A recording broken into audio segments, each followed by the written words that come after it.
Hey YouTubers, how's it going? Mike Martin's here, Mike Martin's channel. I got a really good article for the housing crisis I want to throw up. Speaking of housing, I'm on the balcony of my house that I bought out of town, and I'm doing a segment on my channel called Living the Dream. I encourage you guys to follow my channel on that because I want people to get out. Get out of the city. There's so much of a world out there. Ever since I've been here living in the small town of Merritt, aka Smallville. We're watching Smallville, and Smallville was filmed here, the TV series with pre-Superman, before Superman became fully moved to Metropolis. And this is Smallville. They filmed it here, a lot of it here. So, anyways, I just wanted to throw up a really important article, I think, and then this is something I've been preaching about for a long time, and you guys know I've been preaching about this for a long time that have been following me for a long time. Anyways, here goes. It's by the National Post, and it's a really good article, so here goes. Huge windfall from new taxes highlights BC economy's dangerous dependence on real estate. Prices of both high-rise condos and single-family homes have hit a stratospheric, holy crap, that's a big word, stratospheric levels in Vancouver and nearby communities. On Thursday, the BC government announced it had raked up $2.2 billion in revenue from property transfer tax. That's huge. And 15% tax on foreign buyers of Metro Vancouver homes. That's $1 billion more than the government had projected. That enormous windfall caused Liberal MLAs to break out into spontaneous conga line through the legislature. Finance Minister Mike DeJong was forecasting a surplus of $1.94 billion, up from earlier projected of $264 million. He then announced that $500 million from property tax will fund a housing affordability program, and another $400 million would go into the BC Prosperity Fund as a legacy for future generations, he said. And this, for the cherry on top, the surplus allowed the government to scrape a planned 4% increase in medical service plan premiums.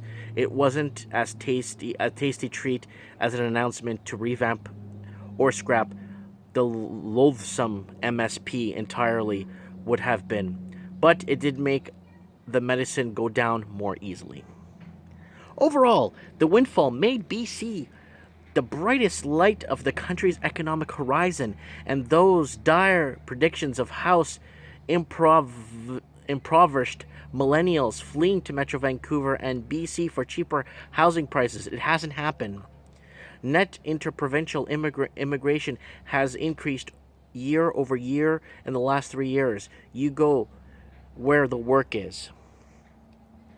So good news is all around. But DeJong's figures showed just how stark BC's economy dependence on real estate has become.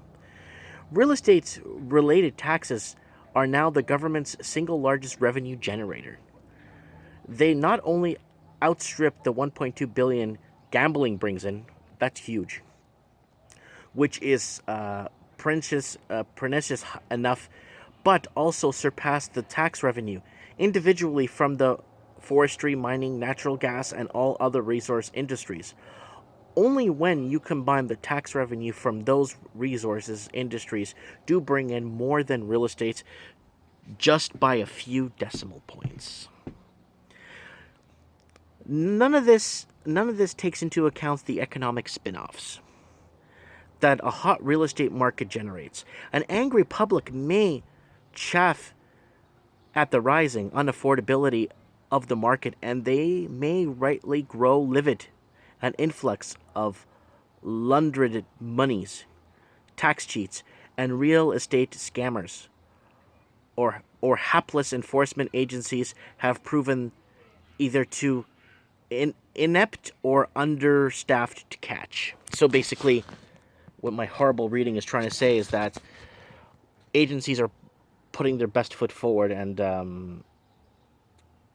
figuring out, putting two to two together to find out what's really going on in the underlying effect of things. But the hot market also employs law-abiding builders, lawyers, renovators, car salesmen, airline employees, retailers, etc. Those jobs can't be ignored. Real estate's reach in this province and in this government bottom line is much longer than just a matter of tax revenue. The danger is not just the real estate has become a windfall for us. The danger is we have become dependent on it. You see what happened when Venezuela became dependent entirely on oil? Angola dependent entirely on oil. There there's a lot of countries that are dependent on one booming thing and then yeah. In the Friday afternoon seminar at the Hyatt Regency, sponsored by the Urban Development Institute, a panel of economists, lawyers, developers tried to answer the other questions. Would foreign buyers go elsewhere? Would prices fall dramatically if they did? And if prices plummeted, would they rebound in the long term? Quick answer is the guess would be as good as yours.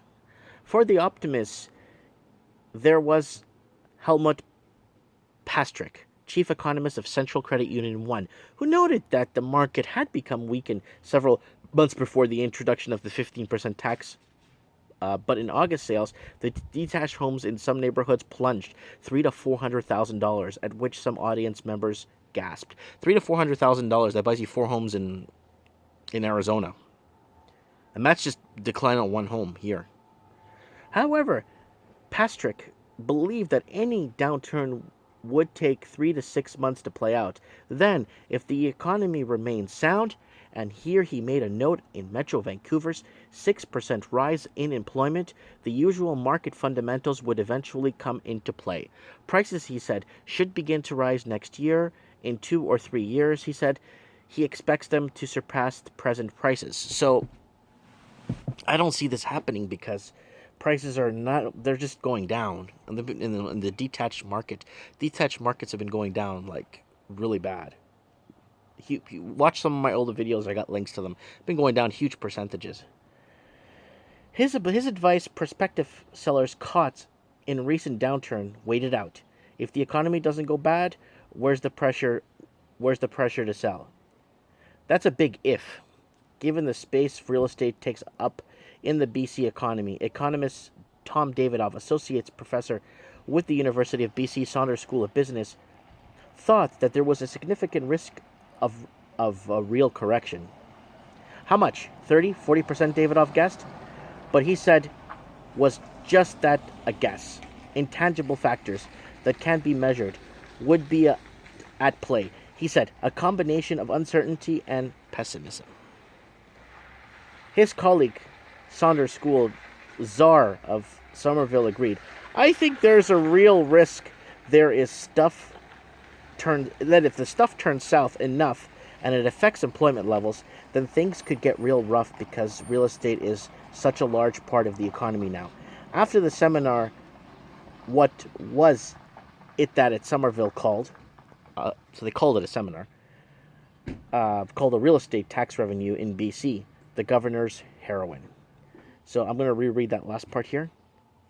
What was Somerville called? The real estate tax revenue in BC, the government's heroin. So this article dates back to September 19, 2016. Now we see the downplay and the downturn of events where housing has been on a nosedive. Have the foreign investors left? Yes, they're in Toronto and Seattle and moving south to Portland. Yes, so they have left Vancouver. A majority have gone out, the outskirts to Langley, Cloverdale, Chilliwack. The other one there, the other town there, Kelowna. They're up in Kelowna. A lot of investors going up to Kelowna on buses, real estate buses. And then there's the other one there, Kamloops. Kamloops is pretty big too. Kamloops is, the skyline is changing big time. I was just up there last week, and I saw, follow me on the channel, you'll see different places I go to here in Canada and checking things out.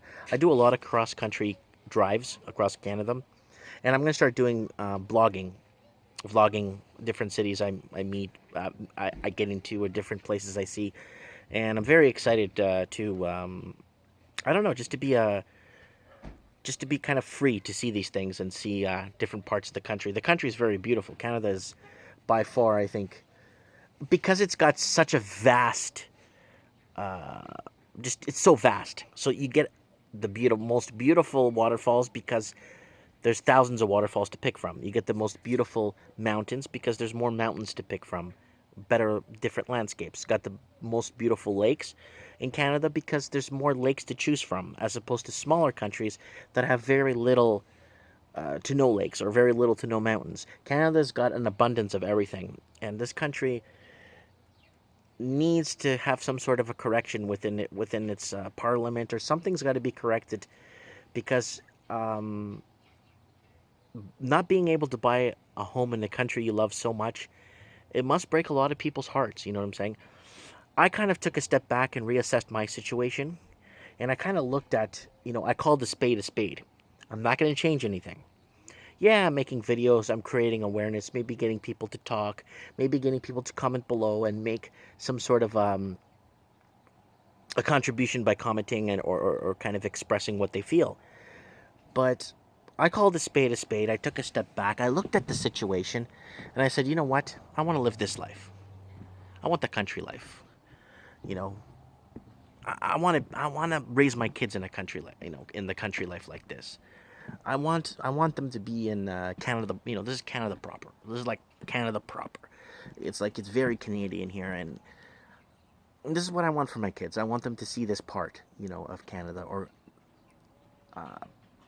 be exposed to it like I did when I was a kid. And it means a lot to me that my kids get raised properly, and it means a lot to me that, I don't know. Maybe I'll make a video, if you guys like, let me know. Top 10 reasons why I left Vancouver. I won't be so negative about it. I won't be a negative bug. I'll be more kind of more explanatory of why I left the big city and why I think in my heart living in a big city is really a scam. I really think it's a scam because everywhere you go here there's help wanted signs, everywhere. And it's not just in fast food. I mean, everywhere is hiring. And I was shocked. I was very shocked when I got here and I saw that. Anyways, guys, leave your comments below.